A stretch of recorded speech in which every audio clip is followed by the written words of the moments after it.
나무를 심은 사람은 프랑스의 작가 장 지오노가 1953년에 발표한 동화이다. 프로방스의 알프스 끝자락에 있던 어느 황량한 계곡에서 양치기 노인이 반백년 동안 꾸준히 나무를 심어 결국에는 풍요로운 숲으로 변모했다는 이야기를 담고 있다. 전체 분량이 4,000단어에 불과한 단편소설이다. 1987년 캐나다의 프레데릭 백에 의해 장편 애니메이션으로 제작되었으며 1988년 아카데미상과 오타와 국제 애니메이션 페스티벌 대상을 받은 작품으로 꼭 한 번은 보고 들어야 할 작품이라 생각된다. 1947년 주인공 부피에가 죽기까지의 하나님으로부터 받은 아름다운 여생을 느껴보시기 바랍니다. 시청자 여러분의 구독과 좋아요는 영상 제작에 큰 도움이 됩니다.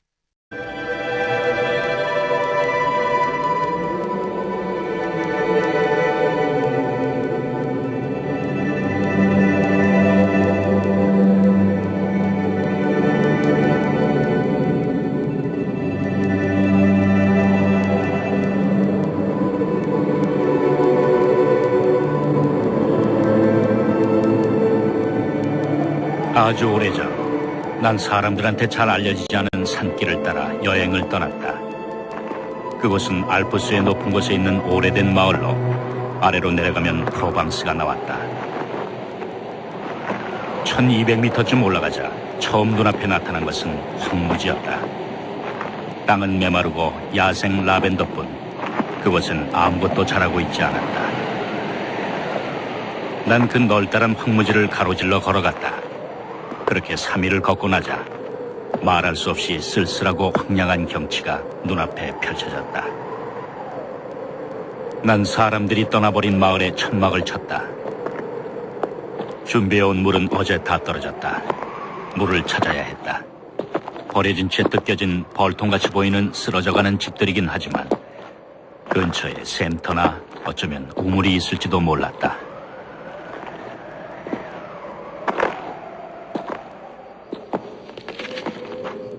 샘터가 보였다. 그러나 말라 있었다. 비바람에 지붕마저 날아간 67채의 집들과 종탑이 무너져 내린 조그마한 예배당이 사람 사는 여느 마을처럼 옹기종기 들어서 있었다. 하지만 아무도 없었다. 구름 한 점 없이 맑은 초여름 날씨였다.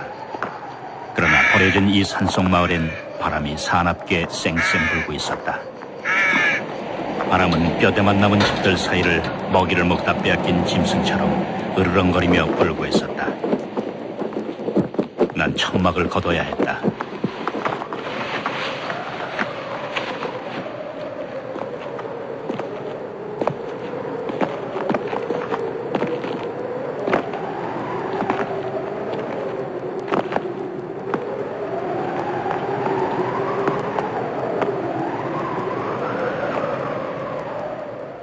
다섯 시간이나 걸었지만 어디에도 물은 보이지 않았다. 아니, 있을 것 같은 흔적조차 보이지 않았다.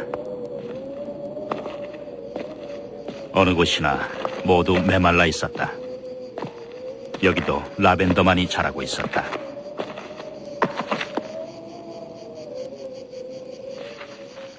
그때 저 멀리서 뭔가가 눈에 들어왔다. 거무스름한 게 마치 나무 그루터기인 것 같았다. 어쨌든 난 그쪽을 향해 걸어갔다.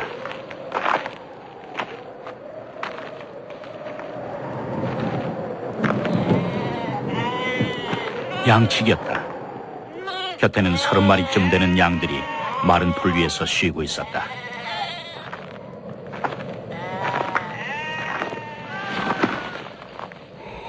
그는 내게 물통을 건네줬다. 그리고는 고온의 움푹한 골짜기에 있는 양들의 우리로 날 데려갔다.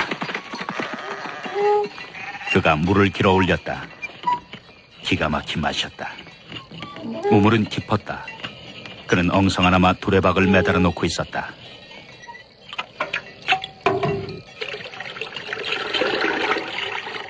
그는 말이 없었다.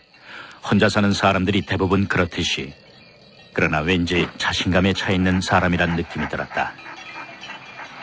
하지만 황량한 그곳에선 어쩐지 이상하게 느껴졌다. 그는 오두막이 아니라 돌로 만든 집다운 집에서 살고 있었다. 벽을 보니 그가 이 집을 다시 세우느라 얼마나 고생했는지 알 것 같았다. 지붕은 아주 튼튼해 보였다. 그 위에선 바람소리도 밀려온 파도처럼 잠잠해졌다. 집안은 아주 깨끗했다. 엽총과 그릇들은 잘 닦여져 걸려 있었고 난로에선 수프가 끓고 있었다. 그는 말끔히 면도도 하고 있었다. 그의 옷은 단추 하나 달랑거리지 않았으며 기운 자국이 보이지 않을 정도로 꼼꼼하게 잘 꿰매져 있었다.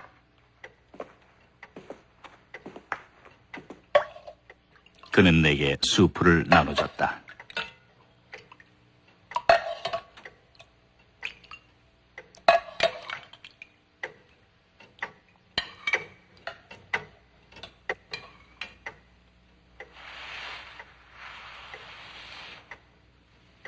식사 후 난 그에게 담배를 권했다. 그는 피우지 않는다고 했다. 그의 개도 주인을 닮아 조용했다. 순하고 얌전했다.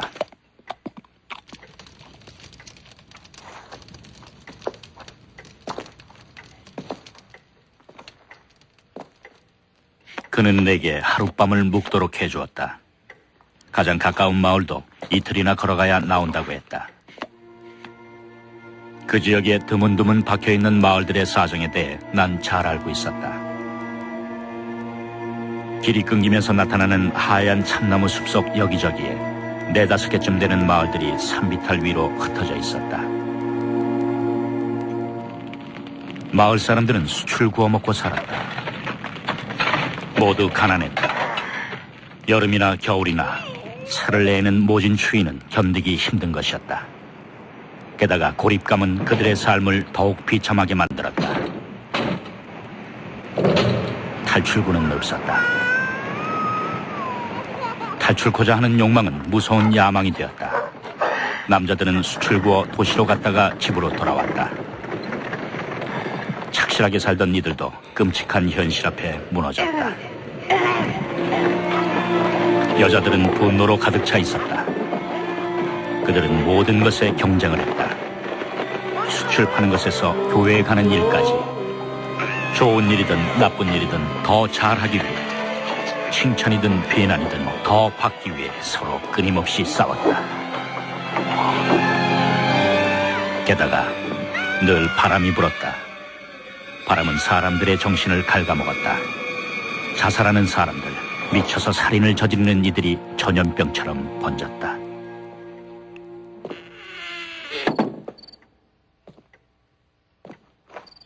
담배를 안 피우는 양치기는 조그마한 자루를 가져오더니 도토리를 한가득 쏟아놨다. 그는 그걸 하나하나 꼼꼼하게 살피면서 좋은 도토리와 나쁜 도토리를 가려내기 시작했다. 담배를 피우고 있던 내가 도와주겠다고 했지만 그는 자신의 일이라고 말했다. 하긴 그가 그처럼 꼼꼼하게 가려내는 걸 본 난 더 이상 고집을 부리지 않았다. 우리가 만나 처음으로 나눈 대화였다. 쓸만한 도토리가 웬만큼 모이자 그는 그걸 10개씩 나눴다. 그러면서 다시 그 도토리들을 눈앞에 들어 살펴보면서 너무 작거나 흠이 난 것들을 또 가려냈다. 그렇게 가려낸 좋은 도토리들이 100개쯤 모이자 그는 일을 멈췄다. 우린 잠자리에 들었다. 그와 함께 있는 것만으로도 평화로웠다. 이튿날 아침, 난 하루 더 그의 집에 머물러도 괜찮겠냐고 물었다. 그는 당연하다는 듯 받아들였다. 아니, 오히려 어떤 일에도 결코 방해받지 않는 것 같아 보였다. 사실 난 하루 더 쉬어야 할 정도로 지쳐있지 않았다. 하지만 난 그에 대해 호기심이 생겼다. 그는 우리에서 양떼를 몰고 나와 목초지로 데리고 갔다. 떠나기 전 그는 어제 꼼꼼히 골라낸 도토리가 든 주머니를 물이 든 양동이에 푹 담갔다. 그의 지팡이가 눈에 띄었다. 두께가 내 엄지만한 쇠막대기로 길이는 내 어깨쯤 되어 보였다.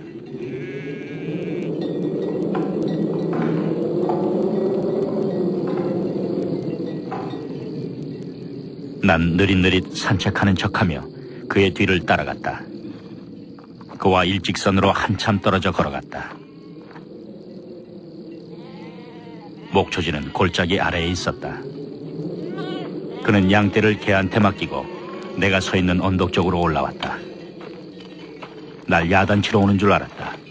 그게 아니었다. 그가 가는 길에 내가 서 있었던 것뿐이었다. 함께 가겠냐고 물었다. 봉우리 쪽으로 한참 더 올라가는 곳이었다. 목적지에 다다르자 그는 쇠지팡이로 땅을 꾹꾹 찔렀다. 구멍이 파이자 도토리를 넣곤 다시 구멍을 메웠다.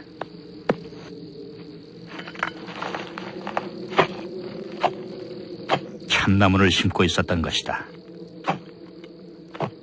난 그의 땅이냐고 물었다.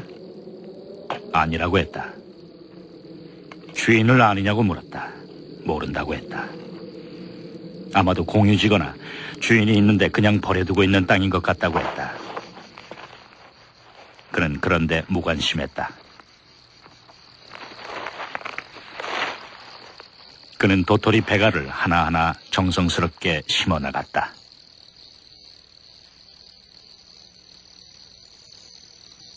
점심을 먹고 나서 그는 다시 도토리들을 가려내기 시작했다. 아무래도 내가 끈질기게 물었었나 보다. 그가 대답해 주었다. 지난 3년간 그는 이 아무도 살지 않는 땅에 나무를 심어왔다고 했다. 10만 그루를 심었다고 했다. 그 10만 그루 중에서 2만 그루가 싹을 틔웠다. 하지만 그 2만 그루 중 절반은 다람쥐에게 갉혀먹히거나 프로방스 특유의 환경 때문에 잃게 될 거라고 했다. 그렇다면 앞으로 1만 그루의 참나무들이 자라나게 될 것이었다. 그 황무지에서 말이다. 난 그의 나이가 궁금해졌다. 50은 확실히 넘어 보였다. 55이라고 했다. 그 양치기의 이름은 엘제아르 부피에였다. 그는 산 아래서 농사를 지었었다. 그게 인생 전부였다. 그는 하나뿐이었던 아들과 아내를 잃었다. 그 후 이외진 곳으로 들어와 양떼와 개와 함께 조용히 살아가는 걸로 만족하고 있었다. 그는 나무가 없어 땅이 죽어가고 있는 것이라고 했다. 그리곤 달리 할 일도 없어서 자신이 이 땅을 살려내보기로 결심했다고 말했다. 미래에 대한 젊은이다운 자기중심적인 생각에서 난 이렇게 말했다. 30년 안에 이 1만 그루의 나무는 아주 커다란 숲을 이루게 될 거라고. 그는 담담하게 말했다. 앞으로 30년을 더 살게 된다면 이 1만 그루 따윈 바닷물에 떨어뜨린 물 한 방울에 지나지 않을 정도로 더 많은 나무를 심어 나갈 것이라고. 그는 진작에 너도 밤나무도 심어두었다. 그것은 벌써 한가득한 묘목장이 되어 있었다. 참으로 아름다웠다. 그는 또 자작나무를 심을 거라고 했다. 골짜기 아래쪽은 땅 위에 습기가 조금 남아있다는 것이다. 다음 날 우린 헤어졌다. 이듬해인 1914년 1차 세계대전이 일어났다. 난 전쟁터에서 5년을 보냈다. 병사였던 난 나무에 대해 생각할 겨를이 없었다.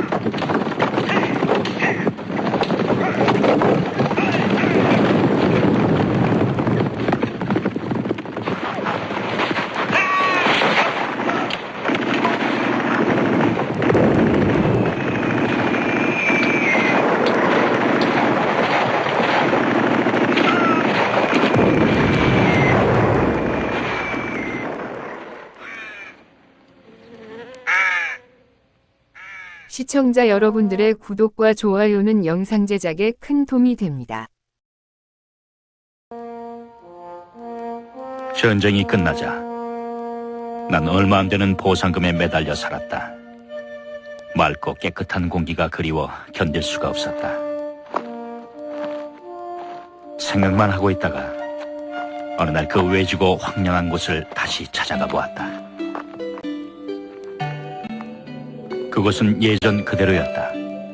하지만 멀리 버려진 마을 건너 저 멀리 높은 산등성에 융단처럼 덮고 있는 회색빛의 엷은 안개가 보였다. 어제부터 난 줄곧 나무를 심던 그 노인을 생각하고 있었다. 참나무 만 그루라 상상해보았다.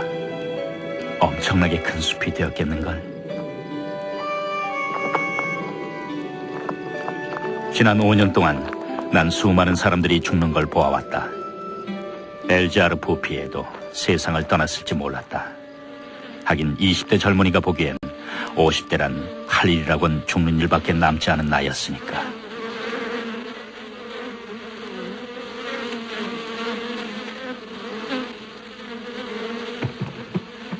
하지만 그는 살아있었다. 하는 일도 그대로였다. 양은 4마리밖에 안 남았지만 대신 벌통을 100개 이상이나 치고 있었다. 그는 양들이 나무에 피해를 줘 팔아버렸다고 했다.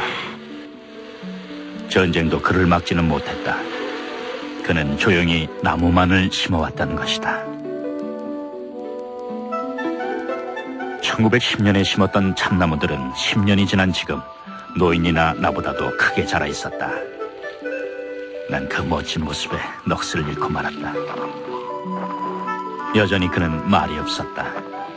우리는 하루 종일 아무 말 없이 숲속을 거닐었다. 세 구역으로 이루어진 숲은 가로가 1100km, 세로는 3km쯤 됐다. 아무런 기술이나 기계의 도움 없이 오직 양치기 노인의 영혼과 손에 의해 이런 숲이 이루어진 것으로 보아 이 노인은 하느님만큼이나 능률적으로 일할 줄 아는 사람임이 틀림없다는 생각이 들었다. 그는 자신의 꿈을 이뤘다. 내 어깨 높이로 자라난 끝없이 널리 펼쳐져 있는 너도 밤나무들이 바로 그 증거였다. 참나무들은 단단해서 다람쥐들의 이빨을 잘 견뎌냈다. 이 숲을 없애려면 프로방스에 넘는 회오리바람이라도 불어야만 할 것 같았다. 그는 자그마한 5년생 자작나무 숲으로 날 데려갔다. 내가 베르당에서 싸우고 있던 1915년에 심은 것들이었다. 땅 표면에 습기가 있을 거라고 그가 생각했던 바로 그곳에 심어져 있었다. 자작나무들은 마치 아이들처럼 부드럽고 씩씩했다. 숲은 자연의 순리를 따라 자라고 있는 것 같았다. 그는 걱정하지 않았다. 그저 꾸준히 나무만을 심을 따름이었다. 마을을 거쳐 아래로 내려가자 물이 흐르고 있는 것이 보였다. 언제나 메말라 있었던 시내였다. 그것은 내가 이 산에 올라와 본 것 중 가장 소중한 숲이 내린 선물이었다. 아주 오래전 이 시내에는 물이 가득 흘렀었다. 앞에서 말했던 그 비참한 마을들엔 아직도 로마 시대 마을의 유적들이 남아있었다. 그곳을 발굴하던 고고학자들은 낚싯바늘을 발견했다. 하지만 20세기 사람들은 물을 얻기 위해 무언가를 짓거나 만들어야만 하게 되었다. 바람은 시들을 널리 퍼뜨렸다. 시냇물이 흐르기 시작하자 버드나무가 갈대가 초원과 들과 꽃들이 살아나기 시작했다. 하지만 변화는 아주 서서히 일어나 마치 늘 그래왔던 것 같았다. 산토끼나 멧돼지를 잡으러 들어왔던 사냥꾼들도 어린 나무들이 울창하게 자라고 있는 것을 보았다. 하지만 그들은 땅이 부리는 변덕일 뿐이라고 여겼다. 그래서 노인의 숲은 그대로 있을 수 있었다. 사람이 한 일이라는 걸 알았다면 그대로 두지 않았을 것이다. 하지만 대체 누가 의심했었겠는가?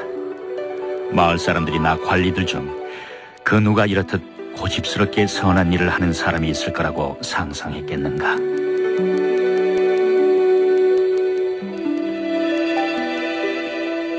(1920년) 이래로 난 매년 거르지 않고 엘자르 부피에를 찾아갔다. 그는 지치는 법도 없이 꾸준히 나무를 심을 뿐이었다. 하느님은 그에게 이미 천국을 보여주셨던 게 틀림없었다. 난 그의 고통에 대해선 생각해보지 않았다. 틀림없이 그는 이런 숲을 이루기까지 수많은 어려움을 겪었을 것이다. 자신의 신념을 이루기 위해 수없이 절망감과 싸워야 했을 것이다. 우린 그가 완벽한 고독 속에서 일을 해왔다는 걸 알아야만 한다. 너무도 철저히 혼자여서 나중에 그는 결국 말하는 법을 잊어버리고 말았다. 아니, 아마도 필요조차 안 느꼈을 것이다.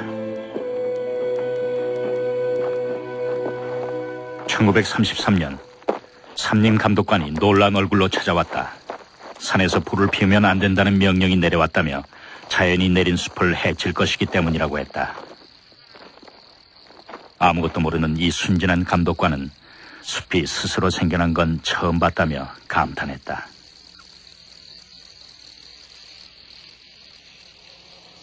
(1935년엔) 정부 관리들로 이루어진 대표단이 자연이 내린 숲을 조사하기 위해 찾아왔다. 그들 중에는 삼림부 고위 관리들과 몇 명의 국회의원들, 그리고 전문가들도 있었다. 그들은 의논하고 또 의논했다. 결국 뭔가 조치를 취하기로 결정했다. 다행히도 한 가지 반가운 일만 빼곤 아무 일도 실행되지 않았다. 숲은 정부 관리 책임하에 들어가게 됐고 숲 굽는 일은 금지됐다. 어린 나무들이 내뿜는 건강한 기운과 아름다움에 넋을 잃었기 때문이었다. 숲은 국회의원들에게조차도 마법을 걸었던 것이다.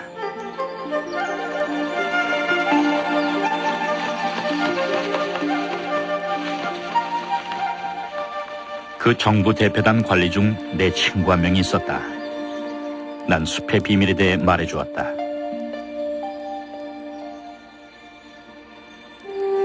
일주일쯤 지나 우린 엘자르 부페를 찾아 산 위로 올라갔다.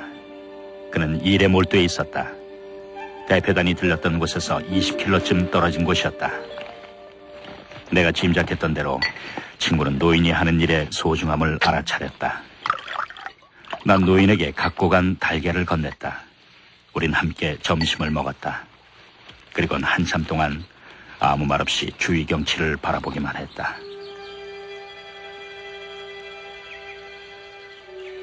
언덕을 올라갔다. 그곳은 우리 키의 4배 정도로 자라난 나무들로 덮여 있었다.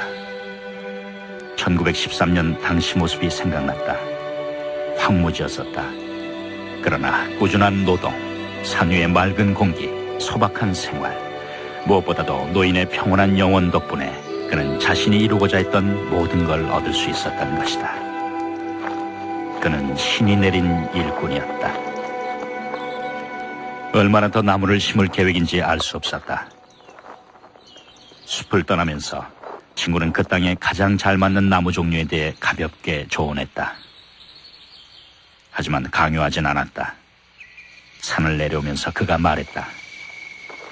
노인이 나보다 훨씬 더 잘 알고 있더군. 줄곧 생각하고 있었던 듯 1시간쯤 후 그가 또 말했다. 그는 이 세상 누구보다도 잘 알고 있어. 인생을 행복하게 살 수 있는 방법을 말이야. 이 친구 덕분에 숲뿐만 아니라 엘자르 부피의 노인의 행복도 지켜질 수 있었다. 단 한 번 위험했던 적이 있었다. 1939년 2차 세계대전 때였다. 나무를 사용하는 자동차 기관 때문에 나무가 모자라게 되었다. 그러자 사람들은 참나무를 베어내기 시작했다. 하지만 숲이 깊어 운반이 불편하자 경제적으로 손해인 것이 드러났다. 사람들은 떠났다.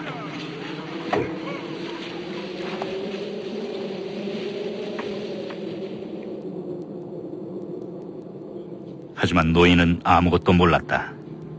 1914년에도 그랬다. 이번에도 전쟁이 아랑곳하지 않고 숲속에서 조용히 일할 뿐이었다.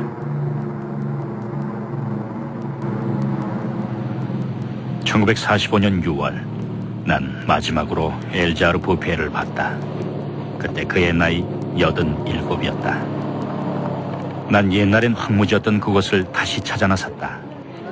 전쟁이 남기고 간 혼란에도 불구하고 그곳엔 듀랑 골짜기와 산 사이를 오가는 버스가 있었다. 버스가 너무 빨리 달려서 그런 탓인지 내가 옛날에 처음 왔을 때 걸었던 길을 더 이상 알아볼 수가 없었다. 마을 이정표를 보고 나서야 비로소 그토록 황량했던 바로 그곳에 내가 와 있다는 사실을 깨달았다.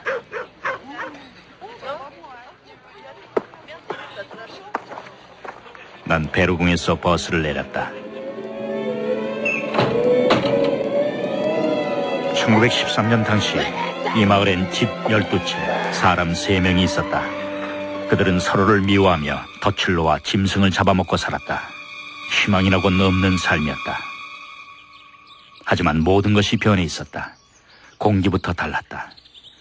그처럼 모질게 쌩쌩 불어대던 바람 대신 향기롭고 부드러운 산들바람이 날 맞았다. 물소리 같은 소리가 산봉우리 쪽에서 들려왔다. 숲속에서 나는 바람소리였다. 그런데 더욱 놀랍게도 진짜 물소리가 들려왔다. 물이 흘러내리도록 마을 사람들이 만들어 놓은 샘터였다. 그 곁엔 너무나도 감동스럽게도 보리수가 심어져 있는 게 보였다. 그건 마치 부활의 상징과도 같았다.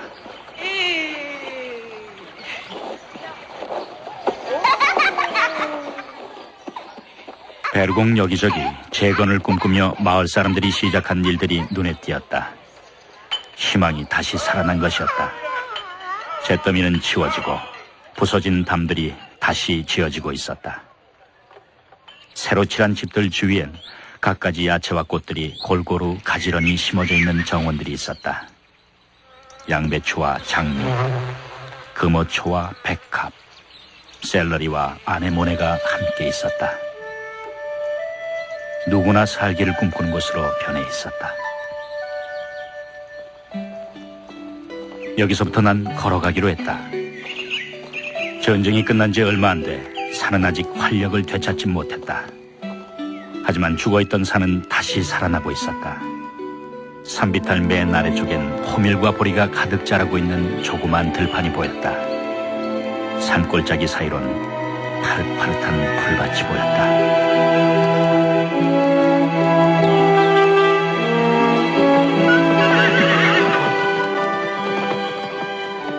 이로부터 8년 후 산 전체는 자연이 선사해준 건강한 생명력으로 넘쳐 흘렀다. 1913년에 보았던 무너진 직터 위엔 이제 깨끗한 농가들이 사이좋게 들어서 있었다. 모두들 행복하고 만족한 모습이었다. 고대로부터 내려온 샘들은 눈과 비를 잘 보존해준 숲 덕분에 다시 흘러내리기 시작했다. 단풍나무 숲 사이에선 샘에서 떨어져 내린 물이 용단처럼 깔린 바카이트를 적시고 있었다. 마을은 천천히 다시 일어서고 있었다. 비싼 땅값 때문에 평야지대에서 옮겨온 사람들이 마을에 젊음과 활기, 모험심을 가져다 주었다. 거리마다 소박한 시골 생활의 맛을 알게 된 사람들의 건강하고 티없는 웃음소리가 가득했다.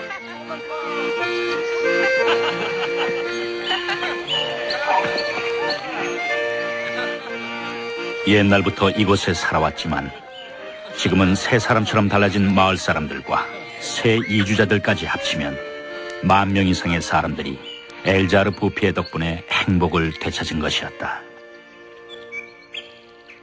자신의 영혼과 몸 밖에는 아무것도 없었던 한 남자가 그 황량했던 대지를 이런 약속의 땅으로 바꿔놓은 걸 생각하면 그의 인생은 너무나도 멋진 것이었다.